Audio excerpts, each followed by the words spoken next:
Hi, hello, hey, back at it again for another video. It's your girl Tiana here, ready to talk about Degrassi season 5.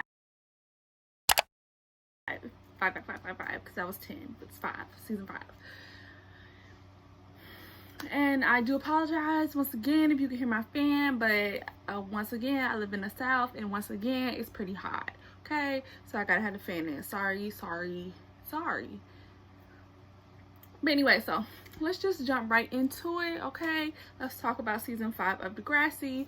Today, I made notes because in my last video, I forgot like a big storyline. So I was like, okay, wait. I need to look at all the characters that are in this season and put like their just a quick little bullet note of what they had going on, so I would not forget anything this time, because I just couldn't believe that I forgot about Paige. Like I just don't understand. And like if I went back and like looked at the other videos, I probably forgot like big important storylines then too. So all right, so we're gonna start as always. We're gonna go in order of the most storylines in the season as according to Wikipedia. People who are in the most episodes, I should say, not the most storylines, but we're gonna start with my girl Paige. So in this season, Paige just finds new and interesting stuff about herself, you know. Paige and Alex date, which is like, I love Paige and Alex together. It's just the flavor that has, you know, it's just the taste that has that jumps out when Paige is dating Alex. Like, it's just mwah, chef's kiss. Another thing, just to like talk about the overall season, this is the senior year for the older kids. So that's Paige, Jimmy, Spinner, Ashley, Hazel, and all of them. This is all their senior year. So most of the season is Paige and the rest of the older kids getting prepared to graduate high school.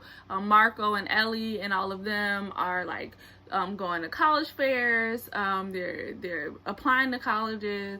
And I also in my last video, I talked about how I couldn't figure out why like seniors didn't have like anything to do when the Degrassi kids were younger. Like they would have like proms and dances and whatever, and let the senior class like just was non-existent. And to their credit, it tracked, because even in this season when people in the main cast were seniors, they still didn't have much sway and pull. So it might just be a cultural thing, like it might just be different in Canada. And when I was in high school, like your senior year, the seniors were the people who got all the stuff. Like they got all the attention, they got all the perks, they got everything. And it just, I guess at Degrassi Community School, seniors don't get like all those perks. Like they let kids, I guess, who are going to be at the school the next year have more power. I don't know, but I just thought it was interesting. Liberty got to be class president this year, and she's in 11th grade. And Marco, who was in 11th grade last year, was the class president last year. So I was just like, and he didn't even like make it seem like he cared or that he like had any intention of running. Like it was just like, oh duh, it makes sense that Liberty will be class president now. I don't know, I just found it really interesting. So yeah, you see a lot of them.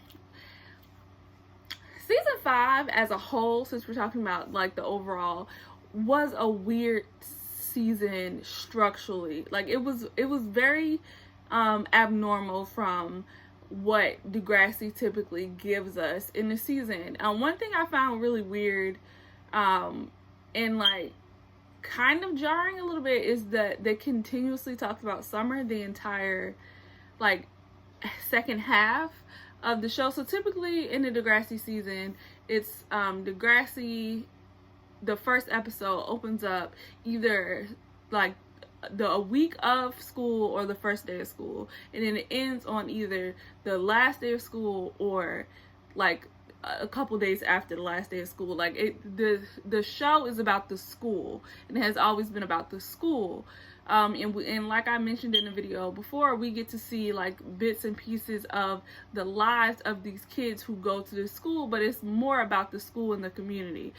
Season 5 to me felt more about the people in the school than it felt about the school. We saw a lot more storylines that were not centered around Degrassi. We saw a lot more storylines of them going to other places. We saw a lot more storylines that focused on the students and what they were doing outside of school, and then we saw a lot less storylines that were focused on school matters. Like this was the first season we did not see anything about the class presidency. Like every season we've had like an episode or a storyline of somebody running for school office, and then this was the first season that we did not have it. Liberty just walks in and Marco says, oh, Liberty is the president, she ran unopposed, and that was just it.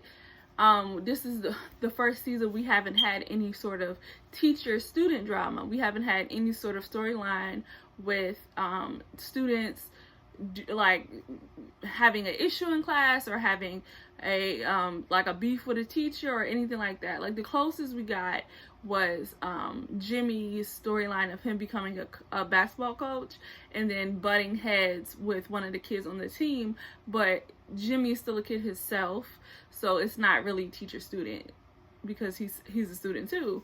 So we didn't have any sort of storyline like that. And we also started the season, like I said, with them not being at school, and then ended the season with graduation that was very like lackluster. Like it didn't, in comparison to the younger generation graduating in the next season, at least from my memory, it was so much more underplayed, so much more like tame. And I feel like it was because we as viewers, or I guess them as writers, expected for the cast to mostly stay the same going into the next season, so they didn't have to do a big goodbye because nobody was leaving. Versus next season, most of the cast, if I'm not mistaken, most of the cast ends up leaving next season, after next season. So they gave us a goodbye for those characters. They gave us a little bit more for those characters because they were leaving the show. And speaking of people leaving the show, this is the last season with Hazel, and she did nothing. Like, I can read you my notes for Hazel real quick, just knock that out. I put Hazel's storyline for season 5, getting cheated on. So that's what she did. But we'll talk about that more when we get to Jimmy. But yeah, this was the first season of Degrassi that felt more about like the kids of Degrassi versus about Degrassi the school. So I thought that was interesting. And like I mentioned, it was kind of weird to me that they kept mentioning what they were going to do over the summer for like half the season, like, because it's usually so evenly paced of this is the beginning of the school year, this is the end of the school year. It really made it hard for me to figure out like when in the school year we were, what time period of the year it was.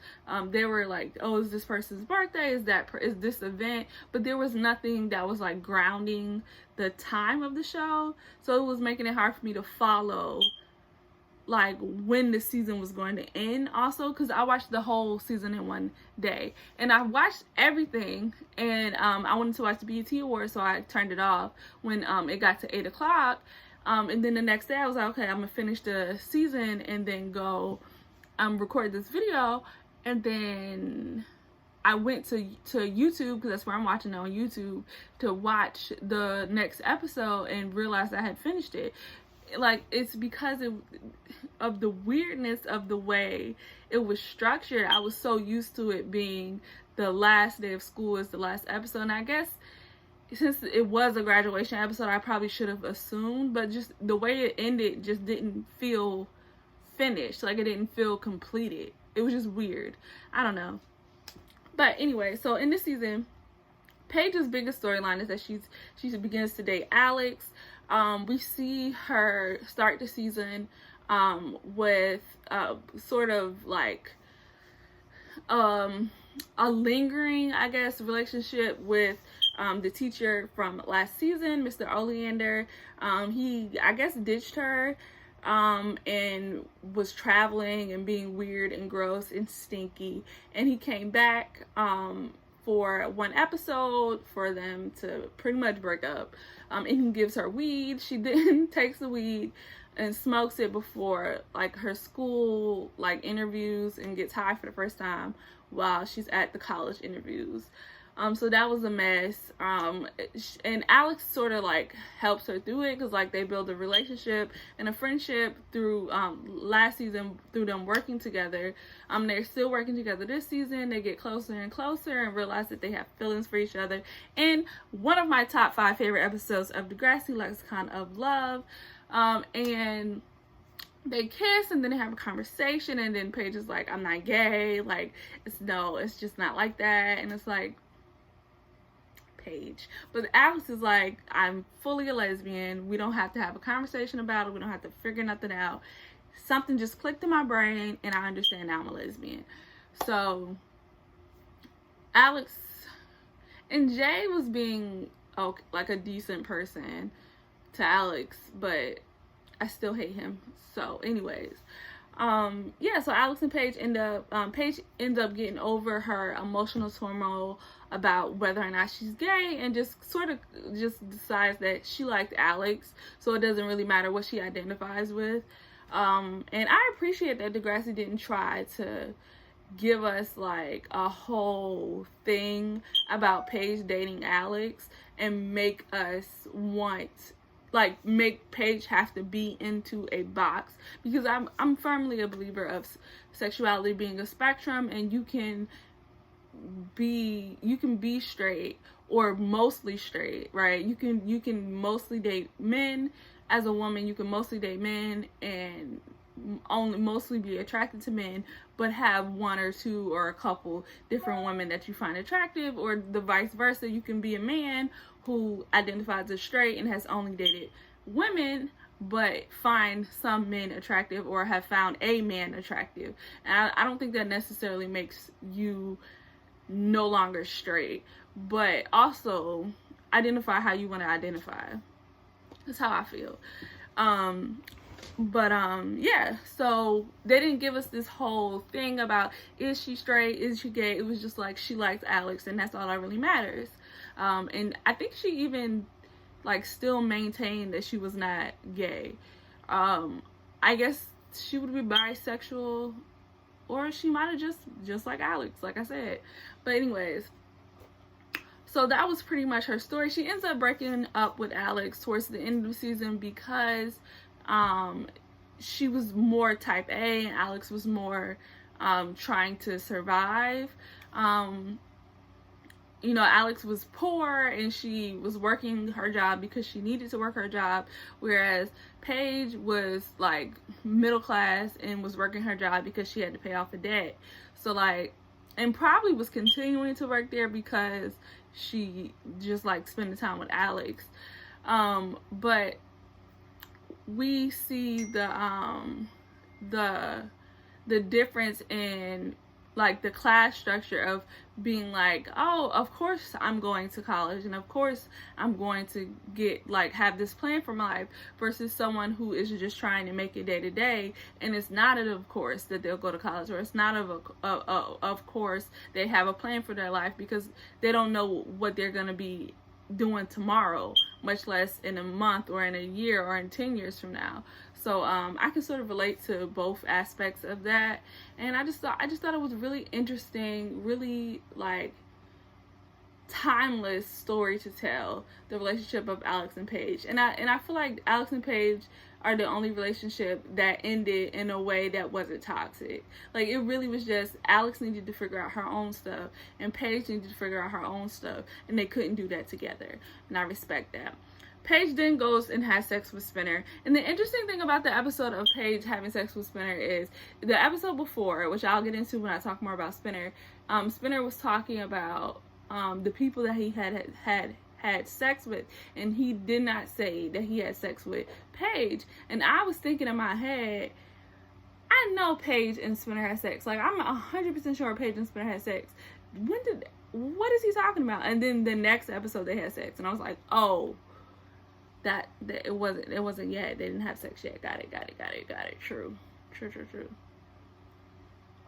All right, so next we have Nany. So Nany's storyline was everybody was calling her a slut. This is the year that Nany, I guess Nany always was the school slut, but I feel like she got a bad rap. Like, I don't feel like anything. I should preface by saying that I don't really believe in sluts in like the most broad sense. Like, your people be grown. Like, have sex with who you want to have sex with. It don't really matter to me. So I guess that's probably why I don't understand it. But like, even if I'm being generous with like my belief in like policing people's sexuality and saying, okay, this is a number that's too many. Of all the people that we've known Nany has had sex with, it's been Craig and Spinner. It's been Craig and Spinner. And like, at this point, she's 16 or 17 years old. And both of those boys were her boyfriend. So like, how is she a slut? Like, I just don't understand. Like, I guess if you, I just don't get it. I just don't get it. To me, it more felt like, I don't want to keep having the is Degrassi racist conversation, but there is something to say about the hypersexualized Asian woman stereotype that they are putting on her, because outside of her actual actions, like the things that she actually did, the only thing that would make people call her a slut is the way that she dressed and the stereotype of the hypersexualized Asian woman. Like, those are the only things that would make people, and it's like, it's not like, I'm able to look at Nany and say Nany is not a slut because I am able to understand to separate my ideas of morality or whatever from who she is as a character and look strictly at her actions. I can look past the outfits and the hair and the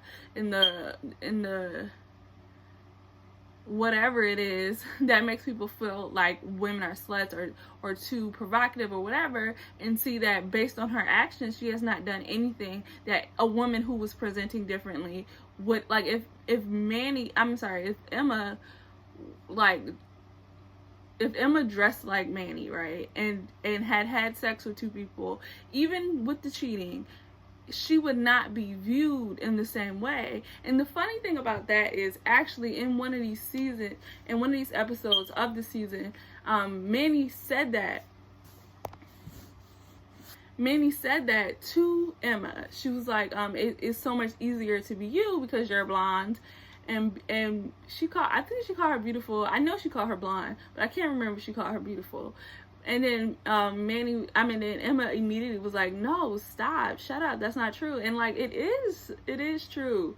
There's a presumption of innocence that white women get that women of color just don't get. And like, if Emma had done the same actions, if Ashley had done the same, if Paige had done the same things, they would not have been seen and perceived as a slut in the same way as Nany. And if you really look at Paige and Nany dress similarly, they do some of the same activities, they have had the same number of boyfriends.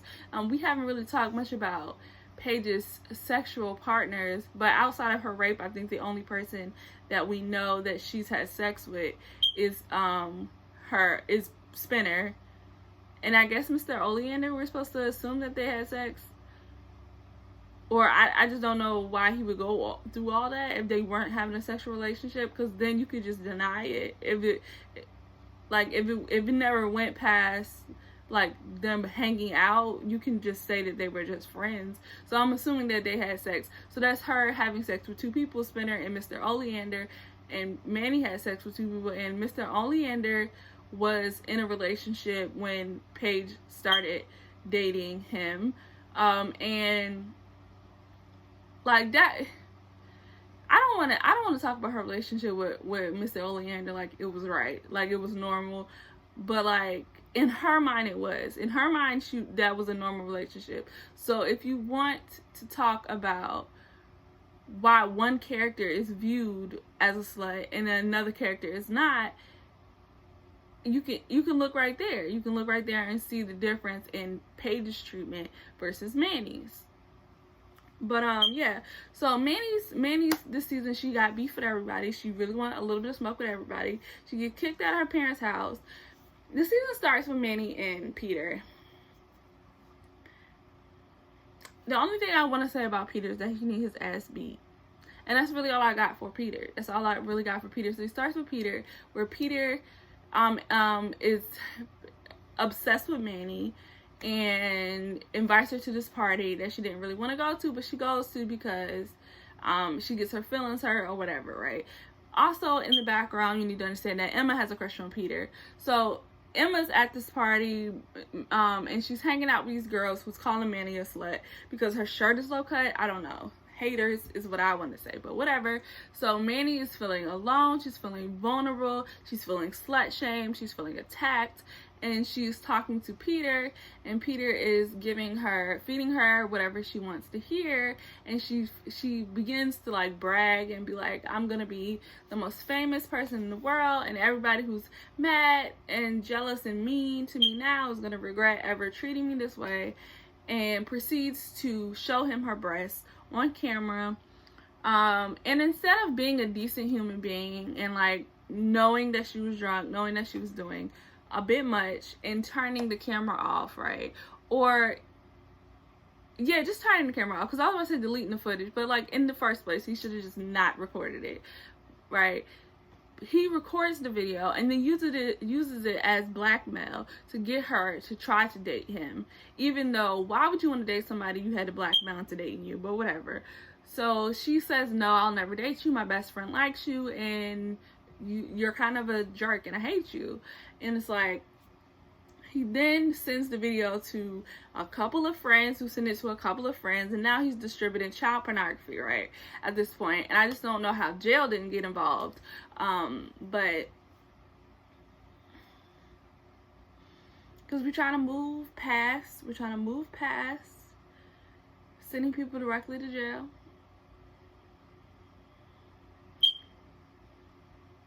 But I don't know how a report wasn't filed, because that was child pornography, because she was 16 years old. But irregardless, right? Or she might have been 17. I didn't know she a Leo, so if it was the beginning of the school year, she just had a birthday. So she should be 17, I think. But irregardless of her age, it was child pornography, and that's all that. So he distributed that to the school, right? Craig sees Manny's titties on the computer at school, and he like, oh, I let that go. They start back dating again, right? She then gets into a beef with Ellie, who now has a crush on Craig, and then they get into a little tuffle at a gig that they're playing in the band, right? I'll talk about that more later. And then her final beef was with Darcy, who as we know is I actually don't know. I think they just introduced Darcy as a Christian in this season, but Darcy was dating Spinner, and obviously Manny used to date Spinner. Darcy found out that Manny had sex with Spinner and got mad and called Manny a slut, this being the 500th time she's been called a slut. That day she was like, I'm sick of it, and she beat her up, and that's really just the end of that. And yeah, so that was what it was. She ended the season still dating Craig. So JT's storyline was that a mess. It was a mess. It was really a mess. It was truly a mess. JT is dating Liberty, as we know. On the 4th episode of the season, we find out that Liberty and JT was getting a little hoochie coochie with the magnums, but we all know JT can't fit no magnum. Condom slip, she's pregnant. It's embarrassing. And they never had to remind us that he had a little dick. Like, they never had to bring that up specifically. Like, they could have just said, remember when the condom slipped off. But she was like, remember when you was like, I got to get the Magnum, child, and it didn't fit? I said, oh no, ma'am. And ooh. But, so Liberty's pregnant. He gets a job at a pharmacy. Jay comes in there and is like, hey, you want to make some real money? And he starts selling drugs, and then his boss finds out that he's stealing drugs because duh, stupid. Why would he not count the pills? So then he tries to get the drugs back. He gets beat up by the drug dealer, and he goes back to work, and he's like, I gotta get some more drugs so I can give to this drug dealer. So he gets some more drugs, and he takes a whole bunch of drugs at a party at the ravine, and almost commits suicide and almost dies. He didn't die, but he almost died. So that's what JT did. And Toby was just BFF, TM. That was his whole storyline this season. He was friends with Liberty when Liberty wasn't talking to JT. He was friends with JT when JT was going through all his mess. And he was just really just a sounding board so they wouldn't be in the scene talking to themselves. Marco comes out. I feel like I said this every episode that Marco came out, but Marco came out to a different group of people. So in season 2, when we first met Marco, he came out to Ellie. In season 3, he came out to his friends. In season 4, he came out to his mom. And in season 5, he came out to everybody and his dad specifically, but to everybody because he announces it at a school play that he is gay. They also graduate. He starts dating this new kid named Tim. And there are 2 new main characters this season. Tim, whose only storyline was that he was dating Marco, and then Derek, who was friends with Danny, and he also had a little beef with Jimmy that I guess I'll talk more about when I get to Jimmy's storyline. So he was dating Tim, and then just when you think you over your ex and you moving on, he'll just pop back up. Like, he'll smell you getting over him. He'll smell it on you. The confidence, like the energy, the sexuality that's radiating off your body. Your ex will smell that and be like, let me pop up and ruin their life. So, as soon as he started dating Tim, really got his life together, was over it, here come Dylan popping up, being a mess, being like, I love you, yada yada yada. So anyway, he gets back with Dylan. Because we all been there. We all been 17, 18 years old. We all did it. Like, let's not play like we different and we would have did something different than Marco. Have you seen Dylan? That's all I'm saying. Moving on. So Emma's storyline was that she was being a terrible friend and she had an eating disorder. The thing that, and I don't want to talk too much about this because this is a future storyline, and like I've been trying to do, is just to stay really linear and talk about the season that we're in. But I was talking to my sister about Degrassi, and I was telling her how Emma was the worst friend in the history of friendship to everybody that she was ever friends with. And I was like, I hate Spinner, and I feel like Spinner is the worst character on Degrassi. Like, he's so terrible. And she was like, maybe that's why they ended up together. And then it connected in my brain. Emma and Spinner make sense because they're both horrible people. It makes sense. So, like, marinate on that one. But so yeah, she's just being a terrible friend. Like, she liked Peter before Peter distributed revenge porn of her best friend, but like, that needs to be the line. Like, that needs to be too much and too far for you to be like, okay, I like this dude, but he did a really bad thing to my best friend since daycare. My whole life we've been best friends, and yes, I like this guy, but he did something really horrible and mean to her, so I'll stop liking him. No, she just decided she's gonna date him in secret.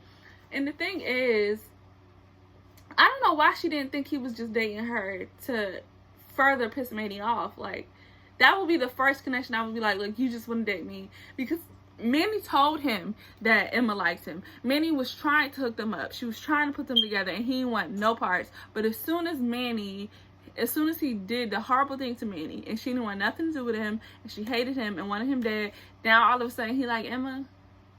it just don't click right. It's just not clicking. The math ain't mathing on that one. Sorry about it. So yeah, she starts dating him in secret. She also, because she's hiding secrets and her trauma from last season and whatever else she got going on, she develops an eating disorder. I won't make any jokes or say anything like nasty about Emma's eating disorder. I have struggled with disordered eating. I don't have an eating disorder. I've never had an eating disorder. I want to make that clear. I've never been diagnosed with an eating disorder. But I understand some of the thought processes behind what she had going on, and I'll just leave it at that because I don't want to turn this into a whole big emotional thing about me and my own mental health. But I won't say anything like snarky about Emma and her eating disorder. She felt like she was overweight, or felt like food was something that she can use to control her life, which is very, very, very relatable as someone who has anxiety and has issues with control, and has used food as a way to control when I felt uncontrollable, or out of control, I should say. But yeah, so, and that was pretty much her storyline at the end of the season. She told everybody she was dating Peter, and they tried to get her help for her eating disorder, and that's really how it ended. Alright, so next is Jimmy. Jimmy is coaching basketball and cheating with Ellie. He's not really cheating, but like, my stance on cheating is that if you're doing anything that you would not tell your partner that you are doing, it's cheating. Like, it's just cheating. Like, if you're with someone that you're attracted to, and you're doing things that you would be nervous to tell your partner, stuff that if your partner found out you were doing, it would be put your relationship in jeopardy. It's cheating. I don't care if you don't kiss. I don't care if you don't touch. If you are doing too much that you feel like if my partner walked in right now, it would be sketch. It's cheating. It's cheating. I'm sorry. It's cheating. I'm sorry. I'm sorry. I'm sorry. It's cheating. I'm sorry. I'm cheating. It's cheating. It's just cheating. So I feel like what Jimmy was doing with Ellie was cheating, because he was not telling Hazel anything that he had going on with Ellie. For Hazel is thinking he's doing one thing and he doing another thing with Ellie. That's cheating. I don't like that, right? I just don't like that. Sorry about it. Oh, and to talk about him coaching, so he had a little beef with Derek, where Derek was like making fun of him for being disabled, and I don't understand why that was like downplayed. Like, which is like, oh, he's giving the coach a hard time, but like,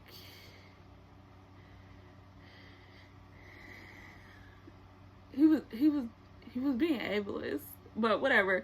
So yeah, he eventually helped Derek like get some jump shot or like 3-pointer or something. I don't know basketball. He got it together, so then they decided that they were cool, and that was the end of that storyline. Also Jimmy did not graduate with his class because of his injuries and how much time he missed in school because of it. So yeah, he's gonna be back again next year to finish his final year of high school. So yeah. What's next? Child, next is Archie, aka Snake.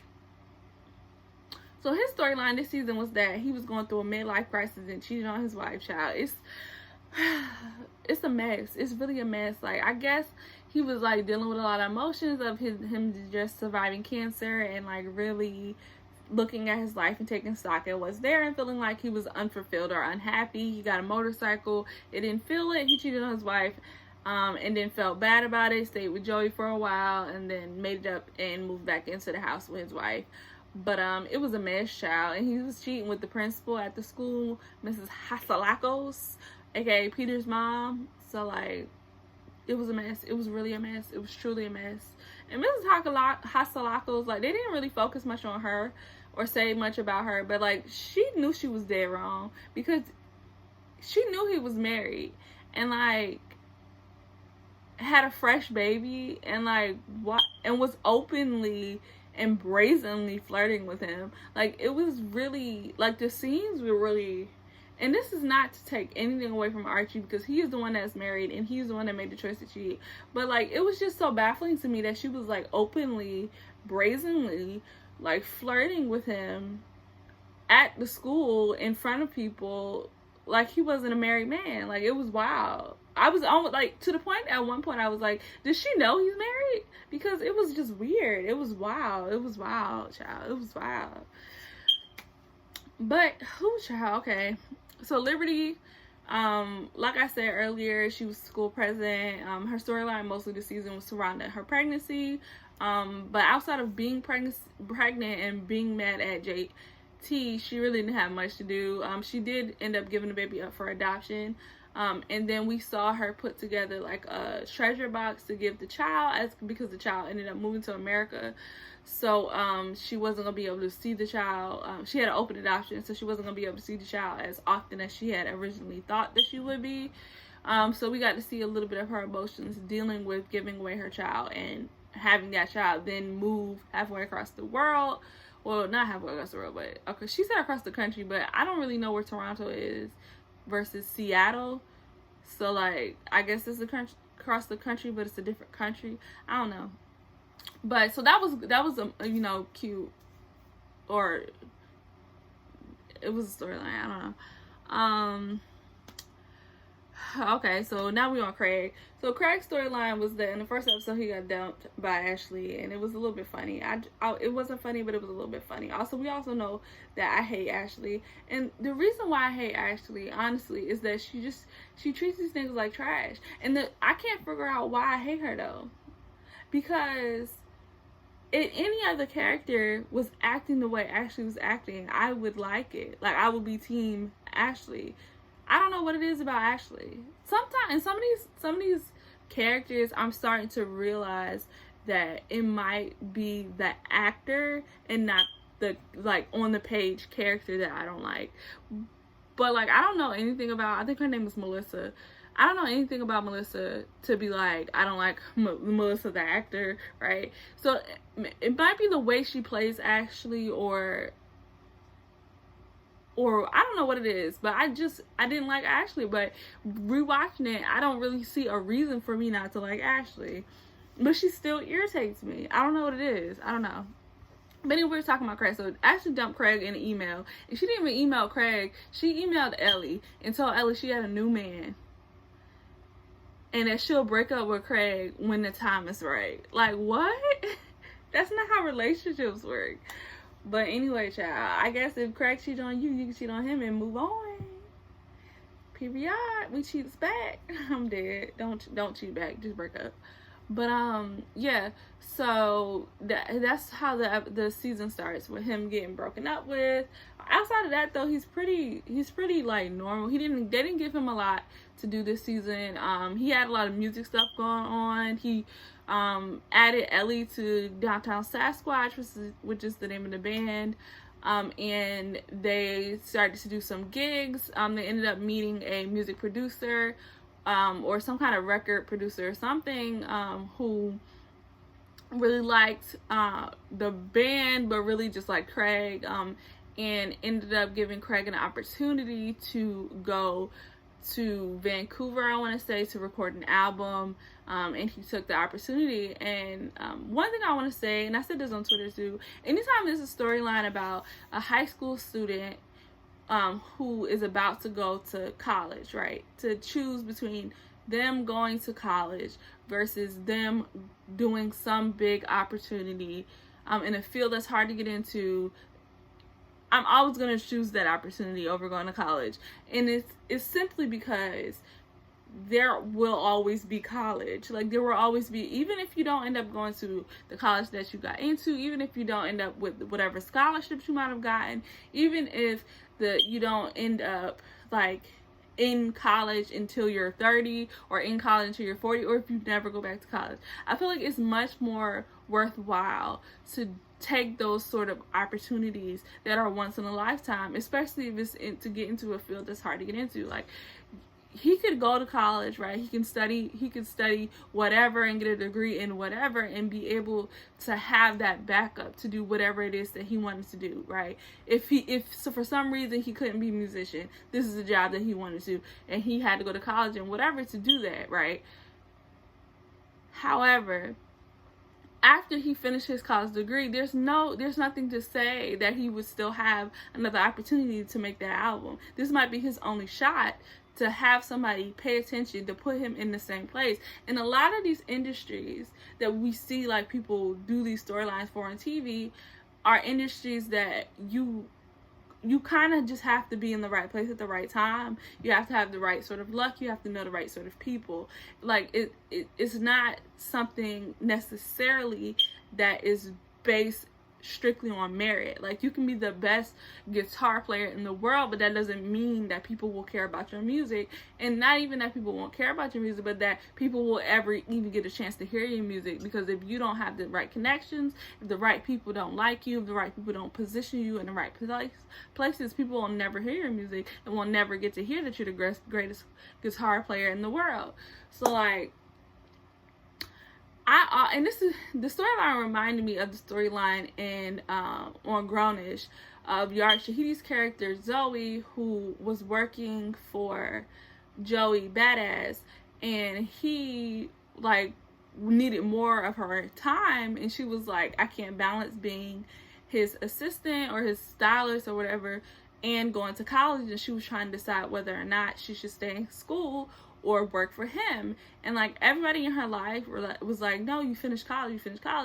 And I will say she was a junior in college, so I can see how they would be like, it's one more year. This is at the end of the school year as well. It's one more year. Like, you can do a whole nother year and then do whatever it is you want to do. However, she can always go back to college. Like, if she goes off and works with Joey Badass, and in 6 months time he's realized that she don't have what it takes to be his stylist for whatever reason, it doesn't necessarily have to be that she's not good at it or she's not, like, if in 6 months he decides that they're gonna part ways and they're not gonna work together, and she hasn't made any sort of other connections, right? She hasn't met anybody else, she hasn't gotten any other cards, she's not working on any other clients, and she's unable to continue this trajectory, then she can just go back to college. Even if it's a year, even if she gets 40 different clients and she has a 20-year career, and she decides in that 20-year career that the opportunities have dried up, she don't see any leverage to go into like anywhere else. She can't do this, she can't do that. She's hit her ceiling in this job field. She can always just go back to college. Like, it's really, college is never going anywhere. It's never going. There's always going to be a college. It might not always be the college you want to go to. You might lose, like, specific, like, benefits of going to college directly out of high school. Like, you won't be around people your own age if you go later, sure. You might not be able to get access to certain scholarships, sure. But, like, you could still go to college. You could still get that education, and you could still use that education to get whatever job it is that you wanted to go to college to get in the first place. Like, people be so hung up about having certain milestones hit before a certain age, and I feel like that's why people hold so tight to the idea of going to college directly after high school, because you have to, okay, if you graduate high school at 18, then you graduate college at 22, and then you graduate grad school by 25 or something. I feel like 24, we'll say 24. You graduate grad school at 24, and you start your job at this place by 26, and then you get a raise by 28, and you're married by 29, and you have your first child at 30, and it's like, I mean, yeah, like, that's fun or whatever, or that's cool, or that works for some people, but, like, you won't die if that doesn't happen. I promise you won't die if you don't meet those milestones at that day. Like, I promise you won't die. I promise it. I promise you. Scout's honor? Is that what that is? Scout's honor. And Craig's other storyline is that he's dating Manny. And also he had, like, a little tiny crush on Ellie, and he was trying to decide whether or not he wanted to be with Nany or he wanted to be with Ellie, and he obviously ended up choosing Nany. But I just found it funny that Ellie was in 2 different love triangles at the same time. One she consented to and one she didn't. But let's move into Ellie's storyline. So Ellie's storyline was basically, she spent the entire summer running around Craig, and now she has a crush. Her best friend tells her, oh, hey, I got a new man, I don't care about Craig. And she is like, okay, so what am I supposed to do with that? She ends up throwing Craig a birthday party, and then Craig finds out that Ashley has a new man, and they get into this fight, and Marco was like, you are fighting with him because you like him, like, stop. Then she's like, oh my god, I like Craig. So she starts like throwing out hints, throwing out feelers, and like I said, Craig developed like a little tiny crush, but he wasn't really ever, he never really liked her as much as he liked him. And he started back dating Nany. She got into a little kerfuffle with Nany because Craig was playing games. Like Craig had Ellie thinking it was one mic, but it was definitely Uchiwali. So you know what to do. And Ellie also graduated high school, but we didn't hear anything about like what her college plans were. I don't remember if we did. I'm pretty sure we didn't though, so I guess we'll find out. I know what she does next, but they didn't really tell us. So next is Spinner. Spinner's storyline is that he's dating Darcy, who is aggravating and a Christian. Those two things don't always go together, but they tend to. And he gives his life over to God, which was really funny to me, and I don't know that it was supposed to be. And becomes a born-again Christian, and literally the next day has sex with Paige. It's really so funny to me, because when I was watching the episode, I was watching with my sister, and I was like, that's so wild that literally it's been, 3 days since he gave his life over to God, and now he's having sex with Paige. And she was like, no, that was yesterday. Like, she was like, they said, because they were doing a play, and she was like, they said the play was in 2 days, on the day in the scene before his, like, when he gave his life over to God and pledged his virginity, and then it was the day they had sex, and then the following day was the day of the play, the morning of the play. And so she was like, so it was one day, like literally one day. He pledged that he was going to be a virgin to the day he got married, and lasted one day. It's jokes. Like, it's jokes. You can't expect me to take that seriously. He also has some issues with Jay, because Jay is really his only friend. He got to go back to Degrassi. I don't think I mentioned that. He was expelled last season, but he got to go back this season for this school year. But he is not graduating on time because he missed most of the end of his 10th grade year. He missed most of the end because he got expelled. So he's not gonna graduate on time because he had to redo those classes in 11th grade, and then he still had 12th grade classes. I think I said that wrong. He got expelled at the end of his 11th grade year, and then came back for his 12th grade year, but had to redo the 11th grade classes and his 12th grade classes, and did not have enough credits to graduate. I think that makes sense. All right. So Peter's storyline, like I said, was just revenge porn and dating Emma and being a terrible person. So check. Alex's storyline was dating Paige. I pretty much talked about her whole storyline when I was talking about Paige. Check. Darcy's storyline was just, like I said, her dating Spinner and her beef with Nany. That was really all she had going on this season. Next season is a Darcy heavy season, so I guess we'll find out, since I've come to the realization that I don't really hate Ashley that much. Maybe we'll find out I don't hate Darcy that much. So far I think I do, but we shall see next season. And then Jay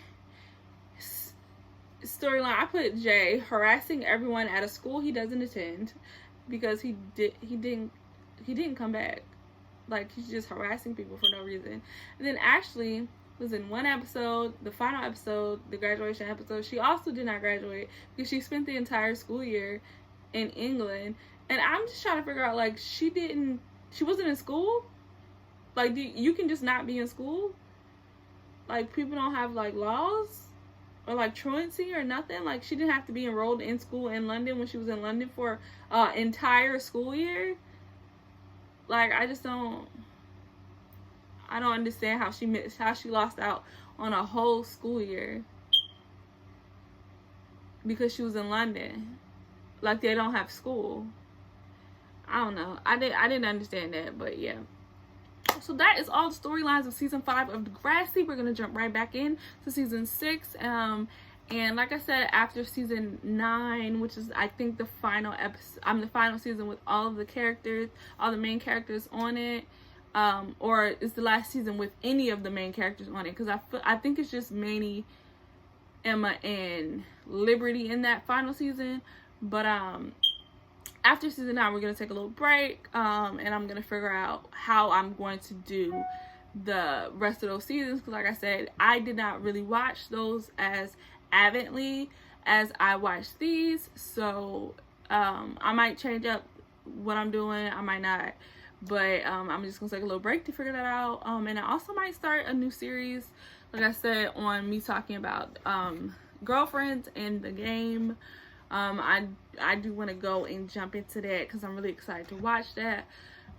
So I don't know how I'm gonna do that, but yeah. Anyway, like this video if you like this content. Let me know you want to see more videos like this of me talking about TV shows. In the comments, tell me. I feel like I stopped telling people what to do in the comments.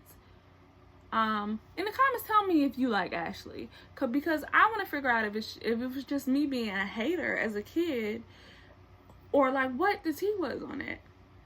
Oh, Ashley and Jimmy are dating again. I forgot that happened at the end of the season. She kisses him after trying to hook him up with Ellie. She kisses him, which is like, do you like him or do you pity him? Because I'm not. Whatever. Anyways, so. In the comments, tell me whether or not you like Ashley as a character, and if I'm being ridiculous in my dislike for her, or my growing like for her. I don't know. Something else I wanted to say that I realized watching this season is that Craig, the actor who plays Craig, whose name I can't think of off the top of my head, is it Jake? I think it's Jake. Either way, the actor who plays Craig is really charismatic, and I think that's what stops me from truly hating Craig. Like, I think that's what stopped me from being like, Craig is the worst, because Craig is the type of character that I wouldn't like.